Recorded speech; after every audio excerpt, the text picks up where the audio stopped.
matin. Nicolas Caro, le livre du jour. Hier, vous nous emmeniez dans le métro parisien. Aujourd'hui, on va prendre le bus. Oui, mais à Los Angeles, ça change un peu avec le roman d'Arnaud Sagnard chez Stock. Lui, il est français. Ça s'appelle La filature.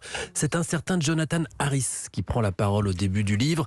Il est en train d'observer un type assis pas très loin de lui dans un stade lors d'un match de pré-saison des Lakers. Et ça va assez mal pour l'équipe. Lui, Jonathan, il travaille pour la Pacific All Risk Insurance, spécialisée dans les entreprises. Son boulot, c'est de faire des analyses et des rapports pour savoir si oui ou non sa compagnie d'assurance a intérêt à suivre telle ou telle entreprise. Mais là, c'est un homme qui l'observe. C'est pas une entreprise ni des chiffres. Effectivement, c'est étrange, mais il nous le dit d'entrée, de cet homme dépendent des dizaines de millions de dollars. Pourtant, c'est pas un milliardaire, loin de là, c'est un homme de 62 ans, du genre qu'on remarque pas de téléphone portable, un solitaire, limite marginal, qui conduit son bus à Los Angeles toute la journée. C'est cette compagnie de bus qui intéresse en fait la société pour laquelle travaille Jonathan Harris. Le contrat de la société qui assurait tous les chauffeurs de bus arrive à échéance. Daniel Stein, c'est son nom, joue le rôle de cobaye. Jonathan va évaluer l'opportunité de prendre le marché, d'assurer tous les employés de cette boîte à partir de son cas.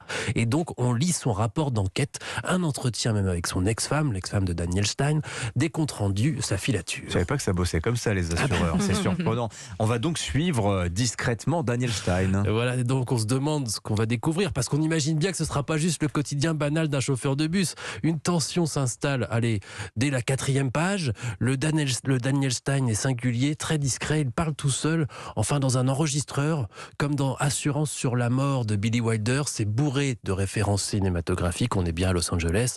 Tout ça écrit dans un style tendu, très court, 200 pages, très très intense. Voilà, et c'est un auteur français, vous l'avez dit, Arnaud Sagnard. La filature, c'est chez Stock. Place aux sorties cinéma de la semaine, Laurie Choleva, et en vedette cette semaine, évidemment, le nouveau Steven Spielberg. Et on l'attendait avec impatience, The Fabelmans, c'est le film, plutôt la merveille, signé Steven Spielberg. C'est vraiment le film qu'on attendait de la part de Spielberg. Dans ce biopic, il raconte sa propre enfance, ses nombreux déménagements, sa relation parfois compliquée avec ses parents, qui sont joués d'ailleurs à merveille par Michelle Williams ou encore Paul Dano. Mais aussi, et par-dessus tout, il nous raconte sa passion pour le cinéma. Les films sont des rêves que l'on n'oublie jamais. Je suis perdu, je sais plus quoi faire. Fais ce que ton cœur t'ordonne. Quelle scène est-ce que tu as préférée ? Ça donne envie. Oui, rien que ça, vous avez vu, c'est un vrai petit bijou. Le scénario, la mise en scène, tout est d'une sensibilité rare. Et même si les noms sont volontairement changés, on est bien dans les souvenirs de Steven Spielberg, de sa toute première fois dans une salle de cinéma, à son premier job à Hollywood. Il se livre comme jamais, tout ça évidemment caméra à la main. C'est son film le plus personnel, sans doute le plus beau aussi, avec un ultime plan, vous verrez à la fin du film, qui résume à lui seul pourquoi Steven Spielberg nous émerveille depuis si longtemps au cinéma.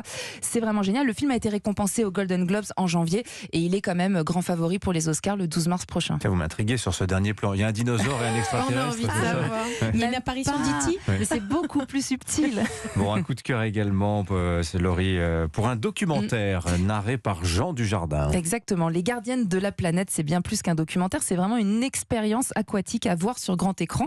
Les baleines, a priori, tout le monde connaît, c'est le plus grand mammifère marin. Et finalement, on ne sait pas grand-chose d'elle. Et là, à partir du sauvetage d'une baleine à bosse retrouvée échouée, le documentaire propose une expérience immersive qui va de l'intérieur vous faire partager la vie de ces gardiennes de la planète.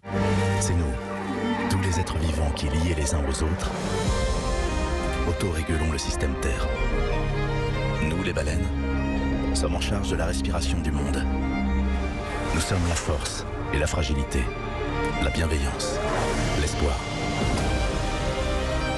Nous sommes les gardiennes de la planète. Elles sont tout ça, c'est passionnant, enrichissant. Allez-y, c'est les vacances avec vos enfants, ça va beaucoup leur plaire.